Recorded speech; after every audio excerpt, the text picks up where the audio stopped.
M news కి స్వాగతం. ఎంతో ప్రాచీనమైన ఏడిద సంగమేశ్వర ఆలయంలో సుబ్రహ్మణ్యేశ్వర షష్ఠి ఉత్సవాలకు మండపేట పరిసర ప్రాంతాల నుండి వేలాది మంది భక్తులు తరలివచ్చి స్వామివారిని దర్శించుకున్నారు. ఆలయ చైర్మన్ గల్లపల్లి ప్రసాదరావు, తమ కమిటీ సభ్యులు, గ్రామ పెద్దలు, దేవాదాయ శాఖ పోలీసు వారి సహకారంతో భక్తులకు ఎటువంటి అసౌకర్యం కలగకుండా పర్యవేక్షించారు. మండపేట మండలం ఏడిద సంగమేశ్వర ఆలయం వద్ద సుబ్రహ్మణ్యేశ్వర స్వామి షష్ఠి మహోత్సవ వేడుకలు అత్యంత వైభవంగా జరిగాయి. వేకువజాము నుండే మండపేట పరిసర ప్రాంతాల నుండి వేలాది మంది భక్తులు తరలివచ్చి స్వామివారిని దర్శించుకున్నారు.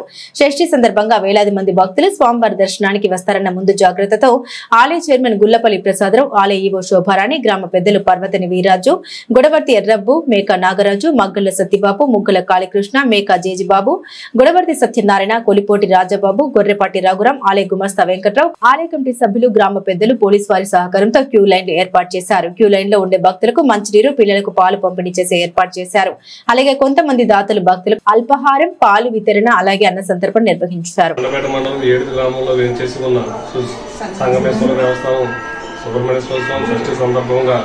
భక్తులకు 2 గంటల నుంచి దర్శన ఏర్పాట్లు చేయడం అనేది, భక్తులకు క్యూ లైన్ ఏర్పాటు చేయడం అనేది, క్యూ లైన్లో మంచినీరు, ప్రసాదములు ఇవ్వడం జరుగుతున్నది. బయట దాతల సహకారంతో అల్పాహారం, పాలు ఏర్పాటు చేయడం అనేది, భక్తులకి క్యూ లైన్లో ఎటువంటి అసౌకర్యం కలగకుండా, అసౌకర్యం కలగకుండా అన్ని ఏర్పాట్లు చేయడం అనేది, గ్రామ పెద్దల సహకారంతో, ఎండోమెంట్ డిపార్ట్మెంట్ వారి సహకారంతో, పంచాయతీ సిబ్బంది సహకారంతో, పోలీస్ శాఖ వారి సహకారంతో ఏర్పాటు చేయడం అనేది, వీరందరికీ మా పాలక మండలి తరఫున ప్రత్యేక ధన్యవాదాలు తెలియజేసుకుంటాం. మండలం ఏడే గ్రామంలో శ్రీ సంగమేశ్వర క్షేత్రంలో వేయించేసిన స్వయంభూ శ్రీ సుబ్రహ్మణ్యేశ్వర స్వామి షష్ఠి మహోత్సవంలో అతి వైభవంగా పండుగగా జరుగుతున్నవి. అర్ధరాత్రి 2 గంటల నుంచే భక్తులు విశేష సంఖ్యలో హాజరై స్వామివారి దర్శనానికి ఇచ్చేశారు. అలాగే భక్తులకు ఎటువంటి ఇబ్బందులు కలగకుండా ఆలయ కమిటీ వారు పాలు, మజ్జిగ, అలాగే మంచినీరు కూడా ఏర్పాటు చేసి ఉన్నారు. అలాగే దాతల సహకారంతో బయట అల్పాహారము, చంటి పిల్లలకు పాలు, అలాగే అన్ని ఏర్పాటు, అలాగే పోలీసు వారు, పంచాయతీ సిబ్బంది, గ్రామ పెద్దలు అందరూ కలిసి ఈ ఉత్సవాన్ని కన్నుల పండుగగా నిర్వహించారు.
మండపేట నియోజకవర్గ ప్రజాభిష్టం మేరకు కోనసీమ జిల్లాలో కాకుండా రాజమహేంద్రవరం కేంద్రంగా ఉన్న తూర్పు గోదావరి జిల్లాలోని మండపేట నియోజకవర్గాన్ని విలీనం చేయడం పట్ల ఉమ్మడి తూర్పు గోదావరి జిల్లా మాజీ జిల్లా గ్రంథాలయ సంస్థ చైర్మన్ నల్లమిల్లి వీర్రెడ్డి ఆధ్వర్యంలో ఆర్తమూరు గ్రామంలో పెద్ద నూతి సెంటర్ వద్ద టీడీపీ వ్యవస్థాపక అధ్యక్షులు దివంగత ఎన్టీఆర్ విగ్రహం వద్ద తమ నాయకులు గ్రామస్తులతో బాణసంచా కాల్చి సంబరాలు జరుపుకున్నారు. ఈ సందర్భంగా నల్లమిల్లి వీరెడ్డి మాట్లాడారు. మండపేట నియోజకవర్గానికి ఎంతో దగ్గరగా ఉండే తూర్పు గోదావరి జిల్లాలో మండపేట నియోజకవర్గాన్ని విలీనం చేసేందుకు విశేష కృషి చేసిన మండపేట ఎమ్మెల్యే వేగుల జోగేశ్వరరావుకు కృతజ్ఞతలు తెలిపారు. అంతకుముందు తాపేశ్వరం సొసైటీ అధ్యక్షులు పడాల రామకృష్ణారెడ్డి ఎన్టీఆర్ విగ్రహానికి తమ నాయకుల సమక్షంలో పూలమాల వేసి ఘనంగా నివాళులర్పించారు. అనంతరం బాణసంచా కాలుస్తూ సంబరాలు జరుపుకున్నారు. ఈ కార్యక్రమంలో గ్రామ పెద్దలు పడాల సుబ్బారెడ్డి, తాడి శేషారెడ్డి, చిర్ల రామన్న, కాపు, చిర్ల వెంకటరెడ్డి, నల్లమిల్లి మణిధర్ రెడ్డి, చిర్ల వీరబాబు, చిర్ల రామచంద్రారెడ్డి, సబ్బెల్ల శ్రీనివాస్ రెడ్డి, తాడి బొజ్జిరెడ్డి గ్రామస్తులు అధిక సంఖ్యలో పాల్గొన్నారు. ఈరోజు మరి మన మండపేట నియోజకవర్గం మండపేట మండలం రాయవరం కపిలేశ్వరం మండలాలని రాజమండ్రి డివిజన్లో విలీనం చేస్తూ మరి ఇలా విజిట్ మన గౌరవ ముఖ్యమంత్రి గారు ఇలా విజిట్ నోటిఫికేషన్ ఇవ్వడం జరిగింది. మరి ఆ సందర్భంగా మన అర్తమూరు గ్రామం తరఫున మరి మన ప్రీతమ శాసనసభ్యులు అంతరాల కమిటీ చైర్మన్ వేగుల జోగేశ్వరరావు గారికి ప్రత్యేక కృతజ్ఞతలు తెలియజేసుకుంటూ మరి ఎంతో మరి జిల్లాలు విడి మరి ఎంతో కష్ట నష్టాలు లోనైన దాన్ని మరి ఆయన ఎన్నికల హామీగా మరి ఇవ్వటం మరి ఏదేమైనప్పటికీ కూడా ఇప్పుడు అన్ని పార్టీలు కూడా మరి ఎంతో కృషి చేసి మరి ఉమ్మడిగా ఎంత ఉద్యమం చేసినప్పటికీ కూడా మరి ఆ రోజున మన జిల్లాని అశాస్త్రీయంగా మన కోనసీమ జిల్లాలో మన నియోజకవర్గాన్ని కలుపుతాం ఆ రోజున దారుణం అని చెప్పి మరి అన్ని పార్టీలు కూడా ముక్తకంఠంతో వ్యాఖ్యానించినప్పటికీ కూడా అప్పుడు పెడచేమని పెడతాం జరిగింది. మరి దాన్ని తిరిగి మరి మన కూటమి ప్రభుత్వం వచ్చిన తర్వాత మరి ఈ రోజున మనకి రాజమండ్రి కేంద్రంగా ఉన్న తూర్పుగోదావరి జిల్లాలో విలీనం ఒక శుభ పరిణామం. మరి దీని సందర్భంగా ఇవాళ అత్తమూరు గ్రామంలో మరి కార్యకర్తలు నాయకులు అందరితో సమక్షంలో మరి మన గౌరవ మాజీ ముఖ్యమంత్రి డాక్టర్ ఎన్టీ రామారావు గారికి పుష్పాలంకరణ చేసి మరి ఇక్కడ మందుగుండ సామగ్రిని కాల్చుకుని సెలబ్రేట్ చేసుకోవడం జరిగింది. మరి ఈ సందర్భంగా మన ఎమ్మెల్యే గారికి ప్రత్యేక కృతజ్ఞతలు తెలియజేసుకుంటూ మరి అందరికీ కూడా మరి న్యాయం జరిగింది కాబట్టి మన ప్రభుత్వంలో ప్రతి ఒక్కరికి కూడా న్యాయం జరుగుతుందని చెప్పి తెలియజేస్తూ సెలవు తీసుకున్నాను. జై తెలుగుదేశం.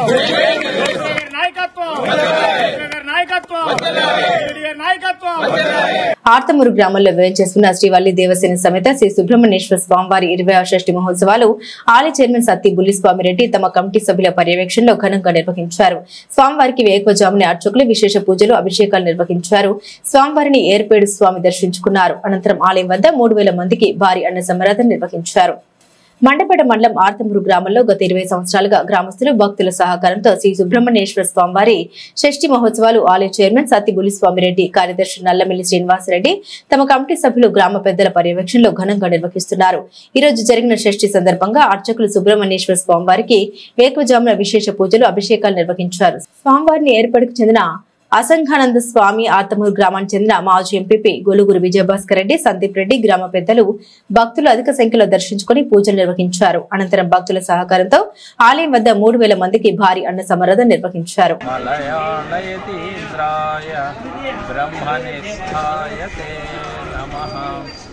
దివ్యాత్మస్వరూపులైన భక్తులందరికీ హృదయపూర్వక నమస్కారములు. మన ఆర్తమూరు ఆధ్యాత్మిక గ్రామం. అటు వెంకటేశ్వర స్వామి దేవస్థానం, అక్కడ ఇందాక శారదామ్మవారి దేవస్థానం చూసాం, అలాగే సుబ్రహ్మణ్యేశ్వర స్వామి వారి దేవస్థానం, ఇలా అనేక దేవాలయాలతో ఆధ్యాత్మిక వాతావరణంతో వెలసిల్లేటటువంటి గ్రామం. అలాగే ఇక్కడ ఉన్నటువంటి ఆంజనేయ స్వామి దేవాలయం, అలా అనేక దేవాలయాలు ఉన్నాయి. అలాగే ఇక్కడ ఉన్నటువంటి ప్రజలందరూ కూడా అందరూ సఖ్యంగా కలిసిమెలిసి ఉంటూ ఆధ్యాత్మిక భావంలో చక్కగా ఉంటూ ఉంటారు. మరి నేను ఒకసారి ఎవరిని అడిగాను, ఉభయ గోదావరి జిల్లాలో ఏ జిల్లా వాళ్ళు బాగా ఉంటారంటే తూర్పుగోదావరి జిల్లా వాళ్ళు బాగా మర్యాదగా ఉంటారని చెప్పారు. అట్లాగే మన ఆర్తమూరులో మరి మన సత్తి బుల్లిస్వామిరెడ్డి గారు సుమారు 25 సంవత్సరాల క్రితం ఈ సుబ్రహ్మణ్యేశ్వర స్వామి దేవస్థానాన్ని నిర్మాణం చేసి ప్రతి సంవత్సరం సుబ్రహ్మణ్య షష్ఠి రోజున చక్కగా అన్నదానం జరిపించడం, అలాగే ప్రతిరోజు నిత్య ధూపదీప నైవేద్యాలు జరుపుతూ సుబ్రహ్మణ్య స్వామి అంటే జ్ఞానస్వరూపుడు అనమాట. జ్ఞానం అంటే ఆత్మతత్వాన్ని తెలుసుకున్నటువంటి వారు సుఖంగా శాంతిగా ఉంటారు. శరీరము నేననేటువంటి భావన కలిగి ఉండడం అజ్ఞానం. అలా కాకుండా దీనికి ఆధారంగా ఉన్నటువంటి పరమాత్మ చైతన్యం ఏదైతే ఉందో అదే నా యొక్క స్వరూపం అని తెలుసుకోవడం జ్ఞానం అన్నమాట. కాబట్టి నాలో ఉన్నటువంటి ఆత్మ చైతన్యమే సమస్త జీవరాశుల్లో చీమ మొదలుకొని బ్రహ్మ పర్యంతం వరకు ఉందనేటువంటి భావన, అలాగే సమస్త జీవరాశుల్లో ఉన్నటువంటి పరమాత్మ చైతన్యం నాలో ఉందనేటువంటి సమరస జ్ఞానం కలిగినట్లయితే అప్పుడు రాగద్వేషాలు నశించి మరి అందరినీ తన వలనే చూసుకుంటారు. అటువంటి గొప్ప స్థితిని పొందాలంటే ఇలా అప్పుడప్పుడు పూజలు, పునస్కారాలు, హోమాలు ఇవన్నీ చేసుకుంటూ ఉంటే క్రమంగా మనసు పరిశుద్ధి పవిత్రమైపోయి మనుషులు ప్రతి ఒక్కరూ కూడా సాక్షాత్ భగవత్ స్వరూపులుగా అనిపించుకోబడతారు అన్నమాట. అటువంటి గొప్ప స్థితిని ఆ సుబ్రహ్మణ్యేశ్వర స్వామి ఈ సుబ్రహ్మణ్య షష్ఠి సందర్భంగా మనందరికీ ప్రసాదించి భక్తి, జ్ఞాన, యోగ, వైరాగ్యాలని అలాగే ఈ గ్రామంలో ఉన్నటువంటి ప్రజలందరికీ సుఖాన్ని, శాంతిని, ఆనందాన్ని తులసారెడ్డి గారు అలాగే పెద్దలందరూ కూడా అలాగే మన గ్రామ సర్పంచ్ భాస్కర్ రెడ్డి గారు ఇంకా అనేక మంది పెద్దలు అలాగే అర్చక స్వాములు మరి ఈ కార్యక్రమాన్ని కన్నుల పండుగ జరుపుకుంటూ ఉన్నారు. చాలా సంతోషం. ప్రజలందరికీ కూడా మరి అన్నదానం చేస్తున్నారు. అన్నదానం చాలా విశేషమైనటువంటిది. ఎక్కడైతే అన్నదానం జరుగుతుందో అక్కడ అభివృద్ధి అనేది కనపడుతుంటుంది అన్నమాట. ఇది ప్రత్యక్ష సాక్ష్యంగా చూసాం చాలా చోట్ల. కాబట్టి సుబ్రహ్మణ్యేశ్వర స్వామి గారి అనుగ్రహంతో ఇంకా కలకాలం ఈ దేవాలయం వర్ధిల్లుతూ ఈ గ్రామ ప్రజలందరినీ సుఖంగా, శాంతిగా, ఆనందంగా ముందుగా ఉంటారు.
మండపేట బైపాస్ రోడ్డు పేదవంతెన మీద ఏర్పాటు చేసిన భారతదేశ మాజీ ప్రధాని దివంగత అటల్ బిహారీ వాజ్పేయి విగ్రహాన్ని ప్రారంభించేందుకు భారతీయ జనతా పార్టీ కేంద్ర మంత్రులు, రాష్ట్ర పార్టీ అధ్యక్షులు, రాష్ట్ర మంత్రులు, స్థానిక ఎమ్మెల్యే వేగుల జోగేశ్వరరావు కూటమి నాయకుల సమక్షంలో ఈ నెల 30 ఆదివారం ఉదయం 9 గంటలకు వాజ్పేయి విగ్రహావిష్కరణ అట్టహాసంగా ప్రారంభించేందుకు అన్ని ఏర్పాట్లు పూర్తి చేశామని, ఈ కార్యక్రమాన్ని జయప్రదం చేయాలని మండపేట నియోజకవర్గ భారతీయ జనతా పార్టీ ఇన్ఛార్జ్ కోటిపల్లి సాయిరాం తమ స్థానిక బీజేపీ నాయకులతో కలిసి ఎం న్యూస్ ద్వారా విజ్ఞప్తి చేశారు. భారతీయ జనతా పార్టీ మండపేట నియోజకవర్గం నుంచి అటల్ బిహారీ వాజ్పేయి గారి అభిమానులందరికీ తెలియజేస్తుంది ఏమనగా ఈ నెల నవంబర్ నెల 30వ తారీఖుని ఉదయం 8:30 నిమిషాలకు మండపేట బైపాస్ రోడ్డు ఎదురుగా ఉన్న మెహర్ బాబా ఆశ్రమం దగ్గరలో అటల్ బిహారీ వాజ్పేయి గారి విగ్రహాన్ని 8 అడుగుల నిలువెత్తు విగ్రహాన్ని ఆవిష్కరించడానికి సిద్ధంగా ఉన్నాము. ఈ విగ్రహ ఆవిష్కరణకు కేంద్ర మంత్రులు, రాష్ట్ర మంత్రులు, మన నియోజకవర్గ ఎమ్మెల్యే గారు, అదేవిధంగా వాసనసార్ సుభాష్ గారు, వైద్య ఆరోగ్య శాఖ మంత్రులు, రాజ్యసభ సభ్యులు వీళ్ళందరూ ఇచ్చేస్తున్నారు. అధిక సంఖ్యలో ప్రజలందరూ కూడా ఇచ్చేస్తున్నారు. కార్యక్రమానికి మీరందరూ కూడా తరలి రావాల్సిందిగా కోరుతున్నాము. దీనికి కూటమి నాయకులు అందరూ కూడా సన్నాహాలు చేస్తున్నారు. భారత్ మాతాకి జై. మన భారతదేశ ముద్దుబిడ్డ అటల్ బిహారీ వాజ్పేయి గారి విగ్రహం ఈ నెల 30వ తారీఖున ఆదివారం నాడు ఉదయం మండపేట బైపాస్ రోడ్డు ఎదురుగా ఉదయం 8:30కే ప్రారంభిస్తున్నారు. దీనికి ప్రారంభోత్సవానికి కేంద్ర మంత్రులు, రాష్ట్ర మంత్రులు, స్థానిక ఎమ్మెల్యే గారు అందరూ కూటమి నాయకులు అందరూ ఇచ్చేస్తున్నారు. అటువంటి గొప్ప నాయకుడికి భారతరత్న అవార్డు బిరుదు కూడా ఇవ్వడం జరిగింది. ఆయన మన దేశానికి ఈ రోడ్లు అవినీతి అంటే ఆయన వల్లే ఈ చతుర్ముఖి రోడ్లు డెవలప్ చేసింది. ఆయన ప్రధానమంత్రిగా 3 సార్లు చేయడం జరిగింది. అలాంటి మహానుభావుడి విగ్రహం ఈ మెండపేటలో నిలబెట్టిన 8 అడుగుల విగ్రహం ఆంధ్రప్రదేశ్లో మొట్టమొదటిగా మేము భావిస్తున్నాం. అలాగే ఈ కార్యక్రమానికి ఈ మెండపేట నియోజకవర్గమే కాకుండా ఉమ్మడి తూర్పుగోదావరి జిల్లా నుంచి ఎన్డీఏ కూటమి నాయకులు అందరూ ఇచ్చేసి ఈ కార్యక్రమాన్ని దిగ్విజయం చేయవలసిందిగా కోరి ప్రార్థిస్తున్నాం. ఇట్లు కోనసీమ జిల్లా మండపేట నియోజకవర్గంలోని భారతీయ జనతా పార్టీ కార్యకర్తలు అందరూ కూడా ఈవేళ మహానాయకుడు అటల్ బిహారీ వాజ్పేయి గారి విగ్రహం ఇక్కడ పెట్టాలని చెప్పేసి అందరూ కూడా కోరుకుంటూ జరిగింది. అట్లాగే మిగతా కూటమి నాయకులు కూడా దీనికి సపోర్ట్ ఇచ్చి ఈవేళ మాకు ఎంతో అంత సపోర్ట్గా ఇస్తున్నారు. అందరూ కూడా సపోర్ట్ ఇస్తున్నారు. కూటమి నాయకులు, బీజేపీ, తెలుగుదేశం, జనసేన మిత్రపక్షాలందరితో కలిపి ఈ కార్యక్రమం చేసుకున్నాం. ఈ కార్యక్రమం దిగ్విజయంగా జరగాలి. ఈ నెల 30వ తారీఖున కేంద్ర నాయకులు అలాగే రాష్ట్ర నాయకులు అలాగే మన మండపేట నియోజకవర్గ ఎమ్మెల్యే గారు అలాగే మున్సిపల్ చైర్మన్ రాణి గారు కూడా ఇక్కడికి వచ్చి ఈ కార్యక్రమం చేస్తారు. కావున కూటమి నాయకులు అందరూ కూడా వచ్చి భారతీయ జనతా పార్టీ నాయకులు, భారతీయ జనతా పార్టీ తరఫున మేమందరం కోరడం జరిగింది. ఈ కార్యక్రమం దిగ్విజయం చేయాలని చెప్పేసి పూర్తిగా కోరుకుంటున్నాం. కార్యక్రమం మండపేట పట్టణంలో ఒక సక్రమైన పద్ధతిలో భారతీయ జనతా పార్టీ నాయకులు శ్రీకారం చుట్టడం జరిగింది. భారతరత్న అటల్ బిహారీ వాజ్పేయి ఈ దేశానికి వండి తెచ్చినటువంటి గొప్ప వ్యక్తి శ్రీ అటల్ బిహారీ వాజ్పేయి గారు. ఆయన భారతరత్న కూడా పొందటమే కాకుండా ఇంకా దేశాల్లోనే ఒక గొప్ప దేశంగా భారతదేశాన్ని తీర్చిదిద్దడానికి పెద్ద రోడ్లుగా తయారు చేసినటువంటి గొప్ప వ్యక్తి. అటువంటి వ్యక్తి విగ్రహాన్ని మెండపేట పట్టణంలో పెట్టాలని కోటిపల్లి సాయిరామ గారికి రావటం అది చాలా శుభదినం. కాబట్టి అటువంటి విగ్రహాన్ని ఇక్కడ నిర్మాణమే చేయటమే కాకుండా కూటమి నాయకులందరినీ కూడా అటు కేంద్ర మంత్రివర్యులు, రాష్ట్ర మంత్రివర్యులు, భారతీయ జనతా పార్టీ అధ్యక్షులైనటువంటి మాధవ గారిని కూడా ఇక్కడికి రప్పించి ఒక పండగ వాతావరణంలాగా 30వ తారీఖున ఓపెనింగ్ చేయాలని ఈ సందర్భాన్ని తీసుకురావడం జరిగింది. అంతేకాదు ఈ యొక్క కార్యక్రమం ఇక్కడ ఓపెనింగ్ అయిన తర్వాత ఆపేశ్వరమైనటువంటి గ్రామంలో వేదిక కళ్యాణ మండపంలో గొప్ప బహిరంగ సభ కూడా ఏర్పాటు చేయడం జరిగింది.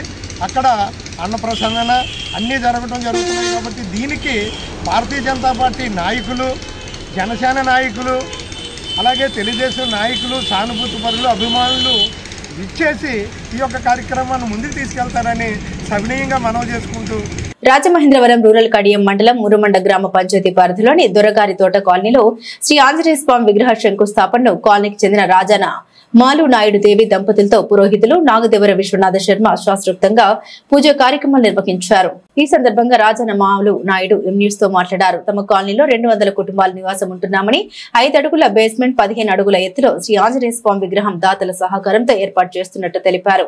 తమకు ముందుగా మాధవరాయుడు పాలెం సర్పంచ్ అన్నం దేవుల చంటి 50,000 రూపాయలు కమిటీ సభ్యులకు అందజేశారని వారికి కమిటీ కృతజ్ఞతలు తెలియజేశారు. ఈ కార్యక్రమంలో పెద్దలు సతీ భాస్కర్ రెడ్డి, పత్తిపాటి రామారావు చౌదరి, వట్టికుటి జానకి రామయ్య, దేవల్ల రామ్మోహన్ రావు, గన్ని రామారావు, ఈదర దీన్ దయాల్, అయినవిల్లి రుక్మిణి వెంకటేశ్వరరావు, ముద్రగడ జవని, రత్నం అయ్యప్ప, చెక్కపల్లి మురళీకృష్ణ, తూము శ్రీను, సూరంపుడి భారత్ అధిక సంఖ్యలో భక్తులు, మహిళలు, యువకులు అధిక సంఖ్యలో పాల్గొన్నారు.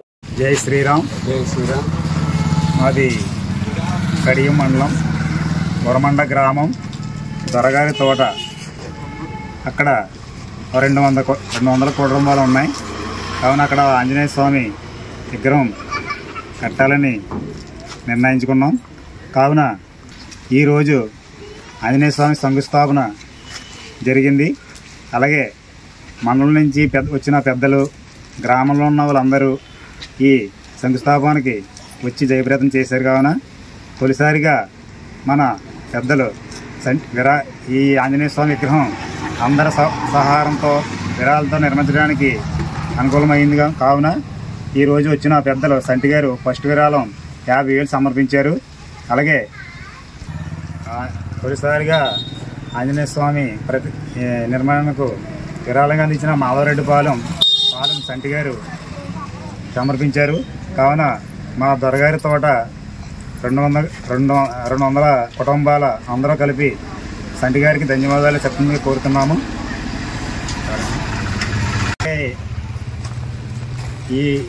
ఈ ఆంజనేయ స్వామి ఆంజనేయ స్వామి నిర్మాణానికి పెద్దలందరూ కూడా విరాళం అందించాలని మరి దొరగారి తోట వాసులందరూ కూడా ధన్యవాదాలు కోరుతున్నాం.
ఆనపర్తి నియోజకవర్గం పెదపూడి మండలం పెదపూడిలో టీడీపీ నాయకులు పుట్టా గంగాధర్ చౌదరి, అరుమిల్లి అమ్మన్న చౌదరి నేతృత్వంలో నిర్మించిన శ్రీ నల్లిమిల్లి మూలారెడ్డి బస్ షెల్టర్ ను ఆనపర్తి ఎమ్మెల్యే నల్లమిల్లి రామకృష్ణారెడ్డి చేతుల మీదుగా ప్రారంభించారు.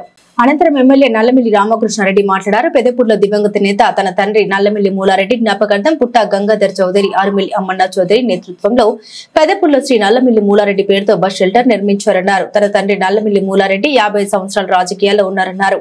తెలుగుదేశం పార్టీ ఆవిర్భావ సభ్యులుగా నాటి నుండి ఆయన మరణించేంత వరకు తెలుగుదేశం పార్టీతోనే అనుబంధం కొనసాగించారన్నారు. అటువంటి మహోన్నత వ్యక్తి పేరుతో బస్ షెల్టర్ నిర్మించిన వారికి కృతజ్ఞతలు తెలిపారు. ఈ కార్యక్రమంలో పెదపూడి మండల టీడీపీ పార్టీ అధ్యక్షులు, Anaparthi market committee chairman Juttuka Suryakumari, Janasena party నాయకులు నాగు, పెద్దల గ్రామ పెద్దలు పత్తిపాటి భద్రారావు, పెదపూడి గ్రామ కూటమి నాయకులు, కార్యకర్తలు, అధికారులు పాల్గొన్నారు. ఈ రోజు మన నియోజకవర్గంలో సంక్షేమాధ్యాయ పేరు ఇంకా మంచిగా మనందరి చెవులకి వినిపించాలి. ఆయన ఒక చిరస్మరణీయులుగా మన మూలారెడ్డి గారు ఉండాలి. అదే విధంగా ఆయన ఎంత మంచి పేరు తెచ్చుకున్నారో అంతకంటే ఎక్కువ, ఎందుకంటే ఎవరు వచ్చినా కూడా మూలారెడ్డి గారి కంటే కూడా మీరు ఎక్కువ ప్రజలకి చేరువలో ఉంటున్నారు, ప్రజా సేవలో ఉంటున్నారని మన రామకృష్ణారెడ్డి గారిని కూడా అనడం జరుగుతుంది. ఈ రోజు మన పెదపూడి గ్రామంలో కూడా ఆయన పేరుని ఈ బస్ షెల్టర్ నిర్మించుకోవడం కూడా మన అదృష్టమే. ఎందుకంటే ప్రజలకి ఆదరణ ఇచ్చే నాయకుడు మన మూలారెడ్డి గారు. ఆయన పేరున ఈ రోజు మన హాస్పిటల్ ఎదురుగా కూడా ఒక షెల్టర్ ఓపెన్ చేయడం జరిగింది. హాస్పిటల్కి వచ్చి ప్రజానికానికి కూడా కూర్చోవడానికి నీడ ఉంటుంది. వాళ్ళందరూ కూర్చున్నప్పుడు కూడా చెప్పుకోవడం జరుగుద్ది, స్మరణకు తెచ్చుకోవడం కూడా జరుగుద్ది. మూలారెడ్డి గారు అంటే ఏంటో, అంటే సంక్షేమానికి ప్రజాసేవకే లక్ష్యంగా మూలారెడ్డి గారే మన మార్గదర్శులుగా ఉన్నారు. అలాంటి వ్యక్తి పేరుని రోజు బస్ షెల్టర్ ఓపెన్ చేసుకోవడం మన పెదపూడి మండలం అదృష్టంగా భావిస్తున్న ఆ కోసం ఇచ్చిన మీ అందరికీ కూడా నా హృదయపూర్వక నమస్కారాలు తెలియజేస్తున్నాను. కానీ సత్యనారాయణ గారు ఆ రోజు జనతా పార్టీ తరఫున ఆలమూరు నియోజకవర్గంలో పోటీ చేస్తూ, నా శిష్యుడిగా నువ్వు వేరే పార్టీ నుంచి పోటీ చేస్తే ప్రజలకు తప్పుడు అభిప్రాయం కలుగుతుంది కాబట్టి నువ్వు పోటీ నుంచి విరమించుకోమంటే ఆ రోజు విరమించుకోవడం జరిగింది. ఆ తదుపరి 1982లో తెలుగుదేశం పార్టీ పెట్టిన తర్వాత మొట్టమొదటిగా వ్యవస్థాపక సభ్యుల్లో ఒకరిగా తెలుగుదేశం పార్టీలో చేరడం, ఆనాటి నుంచి అనేక ఒడిదుడుకులు ఎదురైనా, అనేక సమస్యలు పార్టీలు ఎదురైనా, వ్యక్తిగతంగా మాకు ఇబ్బందులు కలిగినా ఏనాడు కూడా పార్టీ మారాలి అనే ఆలోచన వారికి రాలేదు. మరి 2000 ప్రాంతంలో నేను ఒక వ్యాపార సంస్థను, ఇండస్ట్రీని కట్టడం, దానికి కొన్ని సమస్యలు ఎదురవడం, ఆ సమస్యలు ఎదురైనప్పుడు 2008లో అది మూసేయాల్సి రావడం, అటువంటి నేపథ్యంలో అప్పుడున్న ముఖ్యమంత్రి రాజశేఖర రెడ్డి గారు అప్పటికి నాకు 2008లో ప్రభుత్వం నుంచి 30 కోట్లు రావాల్సి ఉండడం, ఇవన్నిటితో ఆ డబ్బంతా ఇస్తాను, ఏదైతే ఆ ఇండస్ట్రీకి సంబంధించి ఎప్పటి వరకు మేము పోరాటం చేస్తా ఉన్నామో ఒరిజినల్ అగ్రిమెంట్ రిస్టోర్ చేస్తాను, మూలారెడ్డి గారు 2009 ఎన్నికల్లో టికెట్ ఇస్తాను, ఎన్నికల ఖర్చు అంతా పెడతాను అని రాజశేఖర రెడ్డి గారు ఒక ప్రలోభానికి గురి చేయడానికి ప్రయత్నం చేసినా వారు దాన్ని తిరస్కరించడం జరిగింది. ఆ విధంగా అనేక ఆర్థికపరమైన ఇబ్బందులు ఎదుర్కొన్నప్పటికీ వారు ఎట్టి పరిస్థితుల్లో పార్టీని మారడానికి ఒప్పుకోకపోవడం, ఆ తదుపరి 2014 ఎన్నికలు వచ్చే సమయానికి వారికి వయసు మీద పడడంలో చంద్రబాబు నాయుడు గారు నన్ను పోటీ చేయమని, అప్పటికే 2 సార్లు 2009 ఎన్నికలు అయిన తర్వాత, అనపర్తి గ్రామ పంచాయతీ ఎన్నికలు అయిన తర్వాత ఒకసారి, మన దివంగత మరొక సీనియర్ నేత ఒడ్డు భాస్కర్ రామారావు గారు ఎమ్మెల్సీ ఎలక్షన్ అయిన తర్వాత ఒకసారి 2 సార్లు నన్ను ఇన్ఛార్జిగా బాధ్యతలు స్వీకరించమని చెప్పడం, నాకు రాజకీయాలంటే ఆసక్తి లేదు, అందువల్ల నేను ఆ బాధ్యతలు స్వీకరించలేనని పెద్దలు యనమల రామకృష్ణ గారి ద్వారా నేను చంద్రబాబు నాయుడు గారికి చెప్పించి ఆహ్వానం తిరస్కరించడం జరిగింది. 2012లో నన్ను మా తండ్రి గారిని చంద్రబాబు నాయుడు గారు పిలవడం, పిలిచి బాధ్యతలు స్వీకరించమడం, అప్పుడు వారికి స్పష్టంగా నాకు రాజకీయాలంటే ఆసక్తి లేదు, మా తండ్రి గారు రాజకీయాలంటే ఆసక్తి ఉంది కాబట్టి వారు ఉన్నంతకాలం రాజకీయాల్లో వారు కొనసాగే ఆసక్తి ఉన్నంతకాలం కొనసాగడం, తదుపరి మా కుటుంబం రాజకీయాల నుంచి విరమించుకుంటాం, కానీ తెలుగుదేశం పార్టీతోనే ఉంటామని వారికి స్పష్టం చేస్తే, కాదు, ఇక్కడ ఉన్న సామాజిక పరిస్థితులు, ఇక్కడ ఉన్న రాజకీయ పరిస్థితులు అన్నీ సుమారుగా 4 గంటల పాటు మా ఇద్దరితో వారు చర్చించడం, నీకు వ్యక్తిగత అభిప్రాయం ఏ విధంగా ఉన్నా పార్టీ కోసం, అదేవిధంగా మీ తండ్రి గారు గత 40 సంవత్సరాలుగా వారి వెంట పెద్ద సైన్యం నడిచింది, ఆ సైన్యం బాధ్యతలు స్వీకరించాల్సిన అవసరం నీకుందని వారు చెప్పినప్పటికీ కూడా నేను తిరస్కరిస్తూ ఉంటే మా తండ్రి గారు పార్టీ అధ్యక్షుడు ఆదేశించినప్పుడు వారి ఆదేశాలు శిరసావహించాలి. అందులో పార్టీ ఇప్పుడు క్లిష్టమైన పరిస్థితుల్లో ఉంది. ఒక పక్క రాష్ట్రం విడిపోయే పరిస్థితి, మరొక తెలుగుదేశం పార్టీ ప్రతిపక్షంలో ఉంది. ఇటువంటి నేపథ్యంలో పార్టీ అధ్యక్షుడు ఇచ్చిన బాధ్యతను మనం నిర్వర్తించాలి. అధికారంలో ఉండి ఒక కంఫర్ట్ జోన్లో పార్టీ ఉంటే అటువంటి సమయంలో మనం తిరస్కరించినా కానీ దానికి ఒక అర్థం ఉంటుంది. కానీ ఈ సమయంలో వారి ఆదేశాలను పాటించాలని వారు ఆదేశించడంతోనే బాధ్యతలు స్వీకరించడం జరిగింది. ఇవాళ కాకినాడ జిల్లా పెద్దకోట మండలంలో మా తండ్రి గారు దివంగత నల్లమల్లి మూలారెడ్డి గారి జ్ఞాపకార్థం గంగాధర చౌదరి గారు, ఆర్మల్లి రమణ చౌదరి గారు అక్కడ సిహెచ్సి కమ్యూనిటీ హెల్త్ సెంటర్ ఎదురుగా బస్ షెల్టర్ని నిర్మాణం చేయడం జరిగింది. ఆ బస్ షెల్టర్ని ఈరోజు ప్రారంభించబడింది. ముఖ్యంగా మూలారెడ్డి గారు 55 సంవత్సరాలు ఈ ప్రాంతంలో రాజకీయం చేసి జిల్లాలోనూ అదేవిధంగా తెలుగుదేశం పార్టీ ఆవిర్భావ సభ్యులుగా ఆనాటి నుంచి నిర్వహించే వరకు తెలుగుదేశం పార్టీతోనే వారి అనుబంధం కొనసాగింది. అటువంటి మహోన్నత వ్యక్తి పేరు మీద ఈ విధంగా భవిష్యత్తు ఏర్పాటు చేయడం అనేది చాలా హృదయపూర్వకంగా వారికి కృతజ్ఞతలు అభినందనలు తెలియజేసుకుంటాం. ముఖ్యంగా గంగాధర చౌదరి గారు, చౌదరి గారి కార్యక్రమాన్ని చేపట్టి చేసి వాళ్ళు నా చేత ప్రారంభించడం, వారి పేరు మీదుగా ఏర్పాటైన భవిష్యత్తుని నేను ప్రారంభించడం అనేది అదృష్టంగా భావిస్తూ మరొక మారు అందరికీ హృదయపూర్వక కృతజ్ఞతలు తెలియజేస్తున్నాను. భారత రాజ్యాంగాన్ని రూపకల్పన చేసి దేశానికి దశాదిశ రూపొందించిన మహోన్నతమైన వ్యక్తి భారతరత్న డాక్టర్ బిఆర్ అంబేద్కర్ అని పిఠాపురం నియోజకవర్గ వైసీపీ ఇన్ఛార్జ్ వంగ గీత విశ్వనాథ్ కొనియాడారు. భారత రాజ్యాంగాన్ని రూపొందించి 76 సంవత్సరాలు పూర్తవుతున్న సందర్భంగా పిఠాపురంలో వైఎస్ఆర్ కాంగ్రెస్ పార్టీ ఇన్ఛార్జ్ వంగ గీత చేతుల మీదుగా డాక్టర్ బిఆర్ అంబేద్కర్ చిత్రపటానికి పూలమాల వేసి ఘనంగా నివాళులర్పించారు. ఈ సందర్భంగా భారత రాజ్యాంగం గురించి, అంబేద్కర్ చేసిన సేవల గురించి ఈ సందర్భంగా ఆమె కొనియాడారు. ఈ కార్యక్రమంలో వైఎస్ఆర్ కాంగ్రెస్ పార్టీ రాష్ట్ర నాయకులు గండేపల్లి బాబీ, పిఠాపురం పట్టణ వైఎస్ఆర్ కాంగ్రెస్ పార్టీ అధ్యక్షుడు రావుల మాధవరావు, కొత్తం దత్తుడు, తలిశెట్టి వెంకటేశ్వరరావు, వార్తినేటి సుజాత, కౌన్సిలర్లు చందాడ నీలవేణి, పెద్దపాటి రాజేష్, బోను దేవ, పెద్దపాటి నాగేశ్వరరావు, వార్తినేటి శ్రీను, సామరవతు లలిత, ముమ్మడి శ్రీనివాస్, పవన్, ఉలవల భూషణం, బత్తిన రాజశేఖర్, వజ్రపు వీరేష్, అనాల సుదర్శన్, వజ్రపు బాబీ, సురవరపు అయ్యన్న, ఆడప రఘు, జవహర్ అలీ, మొహరుద్దీన్ తదితరులు పాల్గొన్నారు. భారతదేశానికి అతి ముఖ్యమైన రోజు ఈ రోజు constitution formation day. Babasaheb Ambedkar గారి నేతృత్వంలో మరి రాజ్యాంగ కమిటీ అంతా కలిసి భారతదేశానికి అత్యున్నతమైన అతిపెద్ద రాజ్యాంగాన్ని మరి మనకి ప్రసాదించడం జరిగింది. ఈ రాజ్యాంగంలో ఇంచుమించుగా 7 పదులు దాటి 8వ పదిలో అడుగు పెట్టే సమయం వరకు ఈ భారతదేశం 200 సంవత్సరాలు పరాయి పాలనలో ఉన్న భారతదేశం స్వతంత్రంగా స్వేచ్ఛగా భారతదేశ ప్రజలందరూ కూడా వారి కాళ్ళ మీద వాళ్ళు నిలబడి అన్ని హక్కులు పొందే విధంగా ఉండాలనే అత్యున్నతమైన రాజ్యాంగాన్ని మనకి అందించడం జరిగింది. అందులో అతి ముఖ్యమైన సేవలు చేసింది, అందరికీ కూడా మరి ఆదర్శంగా నిలిచింది బాబాసాహెబ్ అంబేద్కర్ గారు. అంబేద్కర్ గారు మహిళల కోసం, అట్టడుగు వర్గాల కోసం, బలహీన వర్గాల కోసం, అన్ని మధ్యతరగతి వర్గాల కోసం, అందరూ ఎవరైతే అన్ని అందకుండా ఆర్థికంగా గాని, రాజకీయంగా గాని, అదే విధంగా సమాన ఉద్యోగ అవకాశాలు గాని, అంతేకాదు సమాజంలో గౌరవం కూడా లభించని పరిస్థితిలో ఉన్న జనానికి స్వేచ్ఛగా వారి గౌరవం, వారి సెల్ఫ్ గా వాళ్ళ కాళ్ళ మీద వాళ్ళు నిలబడాలనే విధంగా మరి ఈ రాజ్యాంగాన్ని రాశారు. ఇన్ని సంవత్సరాల స్వతంత్ర భారతదేశంలో ఇప్పుడిప్పుడే పూర్తిగా స్వేచ్ఛను అందుకునే పరిస్థితులు ఉన్నాయి. అయినప్పటికీ కూడా ఇంకా అనేక అడ్డంకులు ఉన్నాయి.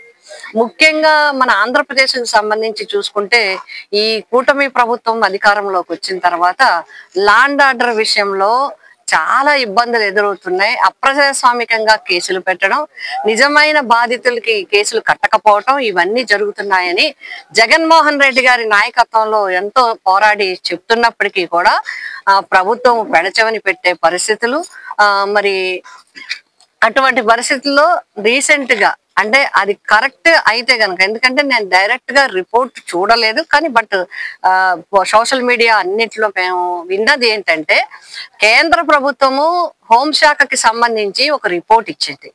అందులో 36 మన రాష్ట్రాలు కేంద్రపాలిత ప్రాంతాలు 36 ఉంటే ఇంచుమించుగా జమ్మూ కాశ్మీర్ కానీ మణిపూర్ కానీ ఇలాంటివి కూడా 15-16 లోపల ఉంటే, అంటే శాంతి భద్రతల విషయంలో 15వ స్థానంలో ఉంటే ఆంధ్రప్రదేశ్ 36వ స్థానంలో ఉన్నట్టుగా రిపోర్ట్లు వచ్చినట్టుగా ఈ 2-3 రోజుల నుంచి వార్తలు వస్తున్నాయి. అదే గనక నిజమైతే మాత్రం ఇది చాలా దురదృష్టకరం.